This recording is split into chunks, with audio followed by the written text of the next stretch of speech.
বিশ্বকাপের মূল লড়াইয়ে নামার আগে নিজেদের শেষবারের মতো পরখ করে নিতে আইসল্যান্ডের বিপক্ষে প্রীতি ম্যাচে মাঠে নেমেছিল বর্তমান বিশ্ব চ্যাম্পিয়ন্স আর্জেন্টিনা। আকাশী সাদা শিবিরে সবচেয়ে স্বস্তির খবরটি এলো এই ম্যাচেই। চোট কাটিয়ে মাঠে ফিরলেন দলের প্রাণভোমরা লিওনেল মেসি, আর ফিরেই গোল করে জানিয়ে দিলেন বিশ্বকাপের জন্য তিনি প্রস্তুত।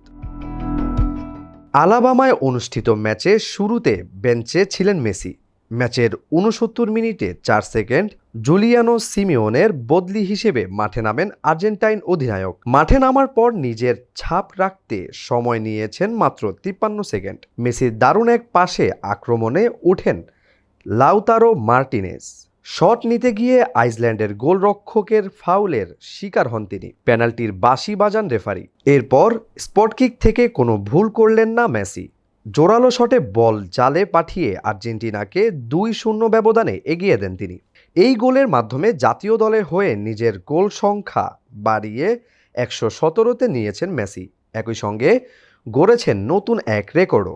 ৩৮ বছর ১১ মাস ১৮ দিন বয়সে গোল করে আর্জেন্টিনার ইতিহাসে সবচেয়ে বেশি বয়সে গোল করা ফুটবলার হলেন তিনি। এতদিন এই রেকর্ডটি ছিল আর্জেন্টাইন কিংবদন্তি অ্যাঞ্জেল লাব্রুনার দখলে। ১৯৫৭ সালে ব্রাজিলের বিপক্ষে রোকা কাপে ৩৮ বছর ৯ মাস ১০ দিন বয়সে গোল করেছিলেন তিনি। প্রায় ৭ দশক পর সেই রেকর্ড ভাঙলেন মেসি।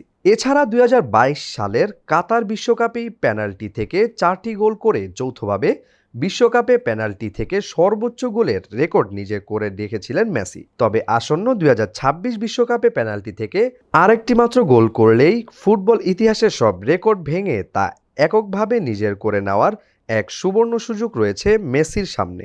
গত ২৪ মে ইন্টার মায়ামি হয়ে ফিলাডেলফিয়া ইউনিয়নের বিপক্ষে খেলতে গিয়ে বাঁ পায়ের হ্যামস্ট্রিংয়ে চোট পেয়েছিলেন মেসি। তবে চোট গুরুতর না হওয়ায় দ্রুতই সেরে ওঠেন। প্রসঙ্গত, আগামী ১৬ জুন আলজেরিয়ার বিপক্ষে ম্যাচ দিয়ে বিশ্বকাপ অভিযান শুরু করবে বর্তমান চ্যাম্পিয়ন্সরা। সেটি হবে মেসির ক্যারিয়ারের ষষ্ঠ বিশ্বকাপের প্রথম ম্যাচ।